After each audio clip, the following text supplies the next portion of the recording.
Hola a todos, vamos a hacer el tema de introducción a las derivadas. En este primer vídeo vamos a ver el cálculo de la tasa de variación media y vamos a intentar introducir lo que es la derivada y su aplicación. Entonces, las derivadas, básicamente con lo que buscamos esto es ver cómo varía la función en cada uno de sus puntos. Para el cálculo de la tasa de variación media, es a grosso modo lo que se hace cuando calculamos derivadas, pero más burdo. ¿Qué es lo que calculamos cuando hallamos la tasa de variación media? Pues supongamos que tenemos una función tal que así, tenemos un intervalo, por ejemplo, imaginad que aquí tenemos el eje X, aquí tenemos el eje Y. Imaginad que tenemos una función que varía desde x igual a 1 hasta x igual a 2, o sea, en este intervalo tenemos esta función de aquí o este tramo de función cuyo imagen sería f de 1 y f de 2. Ahora supongamos que la imagen de esta x, o sea, el f de 1, nos da un valor en el eje Y de, por ejemplo, 5 y un valor en x igual a 2 de f2 igual a 7. Entonces yo digo, vale, voy a calcular qué es lo que pasa o cómo voy a calcular cómo varía mi función, es decir, la tasa de variación media en este intervalo, en el intervalo de la x 1, 2. Entonces, ¿qué pongo aquí? Arriba pondría lo que varía la función en el eje Y y abajo pondría lo que varía la función en el eje X. Entonces, ¿esto a qué es igual? ¿Cuánto varía la función en el eje Y? ¿Cuánto varía la función en el eje X? Pues en el eje X he dicho que tengo mi intervalo que va del 1 al 2. Pues tomo la X mayor y le quito la X menor, es decir, 2 menos 1. ¿Cómo varía el eje Y? Pues tomo el valor que le corresponde a la X mayor, es decir, en este caso f2, y le quito el valor que le corresponde en el eje Y a la X igual a 1, es decir, la Y cuando la X vale 1. Entonces se me queda como f de 2 menos f de 1. Ahora he dicho, vale, ¿cuánto vale mi f de 2 y mi f de 1 para este caso? Pues mi f de 2 valdría 7, mi f de 1 he dicho que valdría 5, entonces se me quedaría 7 menos 5 partido de 2 menos 1. Es decir, este va de 1 a 2, este va de 5 a 7 y así veo cómo mi función varía. Al final, arriba se me queda positivo el 2 y aquí abajo un 1. Es decir, la tasa de variación media en el intervalo 1, 2 sería igual a 2. Al ser positiva, lo que me indica es que la función es creciente. Cuando yo tengo o hago este mismo cálculo, ahora vamos a suponer que el intervalo que cojo es de 3 a 5, ¿vale? En la X, vamos a suponer que tengo una función que justo en el tramo que estoy viendo es decreciente.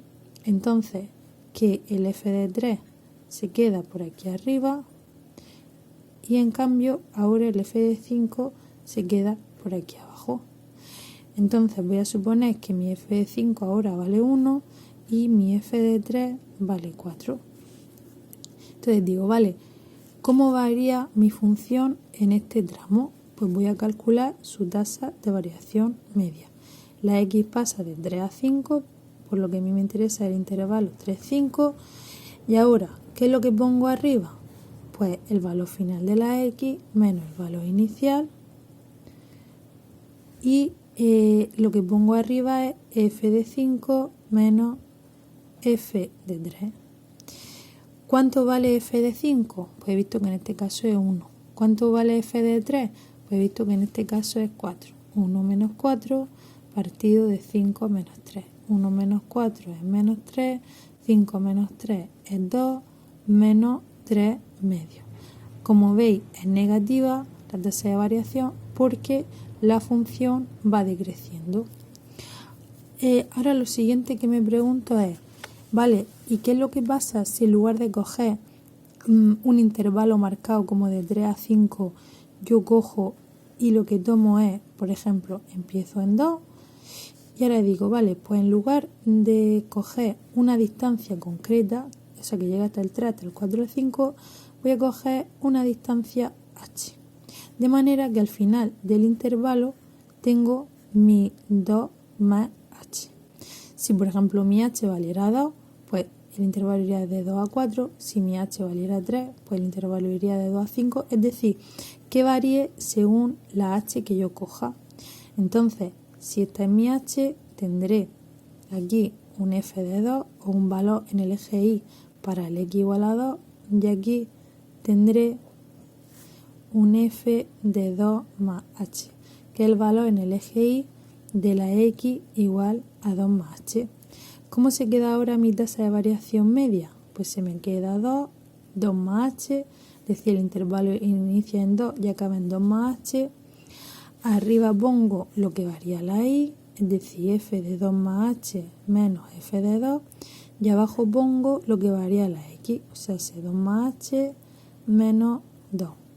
Entonces, ¿qué se me queda aquí? Este 2 con este 2 suman 0, quedando que f de 2 más h menos f de 2 partido de h.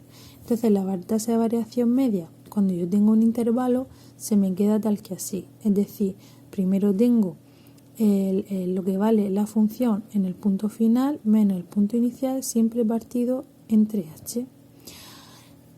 ¿Por qué calculo o por qué necesito esta h? Porque cuando yo calculo la derivada de una función, lo que en realidad estoy haciendo es que si aquí tengo mi 2, tomo una h tan chiquitita que prácticamente tiende a 0. Es decir, es prácticamente 0 la distancia que hay entre 2 y 2 más h. ¿Qué es lo que pasa cuando yo tengo aquí mi función tal que así y veo qué es lo que pasa en este tramo? Que mi f de 2 y mi f de 2 más h también van a ser prácticamente coincidentes. Entonces veré cómo varía la función en un tramo muy pequeñito. Entonces con las derivadas lo que yo pretendo es ver qué es lo que pasa en la función en cada uno de los puntos que la componen. De manera que si yo ahora, en lugar de justamente en el punto 2, digo, vale, ¿qué es lo que pasa si yo estoy en un punto general x y calculo su distancia h quedando x más h el punto final? X le llamo x para decir que puede ser 2, 3, 1, 7 y x más h o distancia h para decir que el final del intervalo está a una distancia que también puede variar. Así, si empiezo en cualquier punto y le aplico una distancia cualquiera, puedo coger cualquier intervalo de este. Si por ejemplo, como en este caso, mi x vale 2 y mi h vale 3, pues el intervalo que, o sea, mi h vale 3, el intervalo que yo cojo sería el 2, 5. Si se diera el caso que la x vale 2 y la h valiera 1, pues cogería el intervalo 2, 3. Si se diera el caso de que la x vale 3 y la h vale 2, pues cogería el intervalo 3, 5. Y así con las diferentes variables. ¿Cómo varía ahora la tasa de variación media? Que esta es la fórmula general. Pues el punto inicial es la x, el punto final es x más h, de manera que la f de x más h se le resta la f de x. Y abajo se queda la h sola, porque sería x más h menos x, pues al final x menos x se van y se queda la h. Entonces, con esta es la fórmula con la que posteriormente voy a calcular la derivada. ¿Qué es lo que hemos dicho que pasa cuando calculo la derivada? Que los tramos estos de h son muy chiquititos, de manera que la derivada que se expresa de esta manera, es decir, poniéndole una rayita encima a la función, la puedo calcular haciendo el límite cuando h tiende a 0 de la función. O sea, de la tasa de variación media cuando el intervalo es x y x más h. Entonces cogería esta tasa de variación media, haría su límite cuando h tiende a 0 y así calcularía la derivada de f de x.